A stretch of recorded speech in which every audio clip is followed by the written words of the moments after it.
1800년 미국 대통령 선거에서 민주공화당의 토머스 제퍼슨과 러닝메이트 앨런 번은 같은 수의 선거인단 표를 받는다. 하원의 결선 투표에서 연방당 소속 알렉산더 해밀턴의 지지로 제퍼슨이 대통령에 당선되고 앨런 번은 부통령이 된다. 제퍼슨이 해밀턴을 비롯한 연방주의자를 가까이하여 부통령으로 할 일이 없자 앨런 번은 제퍼슨과의 협업을 끝낸다. 1804년 뉴욕 주지사 선거에서 앨런 번은 민주공화당의 비주류 후보로 출마하지만 민주공화당의 모건 루이스에게 패한다. 민주공화당의 내부 분열과 연방당의 지지를 노린 앨런 번은 해밀턴의 강한 반대에 부딪혀 정치적 내상을 입는다. 해밀턴은 앨런 버가 자신의 이익과 야심을 위해 언제든 정치적으로 변절할 수 있다 여긴다. 해밀턴과의 극단적 갈등으로 원한을 품게 된 앨런 버의 결투 신청으로 해밀턴은 그해 7월 뉴저지주 유요켄에서 사망한다. 워싱턴을 떠나 새로운 정치적 모험을 시작한 앨런 버는 서부 지역에서 새로운 나라를 세우려는 음모에 가담한다. 앨런 버는 서부 지역 특히 루이지애나, 구매 지역과 멕시코 일부를 분리하여 독립된 국가를 세우고자 지지자들을 모으고 군사력을 키운다. 제퍼슨 행정부는 앨런 버가 영국과 협력하여 미국을 분리시키려 한다고 의심하여 1806년 앨런 버를 내란 반역 혐의로 체포한다. 리치먼드에서 열린 연방대법원 재판에서 앨런 버는 증거 부족으로 무죄 판결을 받지만 미국과 영국 간의 적대감에 전운이 들이운다. 트라팔가 해전에서 패배한 나폴레옹 1세는 대불동맹의 주도국인 영국에 대한 전략을 경제적 봉쇄로 선회하여 대륙 봉쇄령을 발표한다.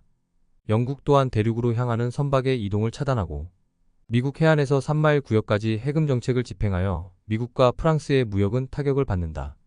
미국은 영국과 프랑스 사이에 로마법 통의 적장자 싸움에 중립을 선언하지만 미국의 선박이 공격을 받자 제퍼슨은 1807년 출항금지법을 내놓는다. 미국의 중립을 해치는 국가에 대해서 무역을 금하는 출항금지법은 위험한 밀무역을 초래한다.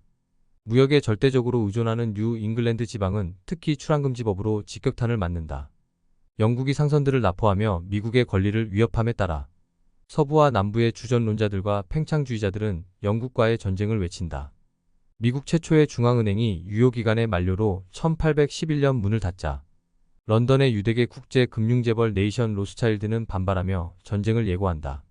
제4대 대통령 제임스 매디슨은 의회에 육군과 해군의 확장을 요청하며 1812년 제2의 독립전쟁인 영미전쟁에 나선다.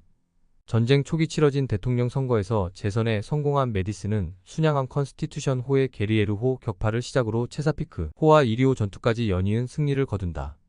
전쟁 자금을 조달할 재원이 부족하자 매디슨은 뉴욕시와 필라델피아에 기반을 둔 은행가들이 제공하는 고금리 대출에 의존한다. 재정이 고갈된 상태에서 매디슨은 켄트 조약으로 정전에 합의하지만 통신이 원활하지 않아 전투는 계속된다. 앤드루 잭슨은 1815년 영국 해군이 미국의 남부 해역을 장악한 거점 항구 도시 뉴 올리언스를 공략해 압도적 승리를 거둔다. 의회가 켄트 조약을 비준함에 따라 영미 전쟁은 종결되지만 미국 정부의 채무는 급증한다. 영국의 베어링가는 전쟁 자금을 조달하기 위해 발행한 미국의 채권을 유럽 시장에 판매하여 엄청난 돈을 번다. 경제 회복을 위한 재건 과정에서 금융 지원과 국제무역의 활성화로 수수료와 이자 수익을 창출한다. 런던의 금융을 장악한 네이선 로스차일드의 거센 압박에 미국은 1816년 두 번째 중앙은행의 설립안을 통과시킨다.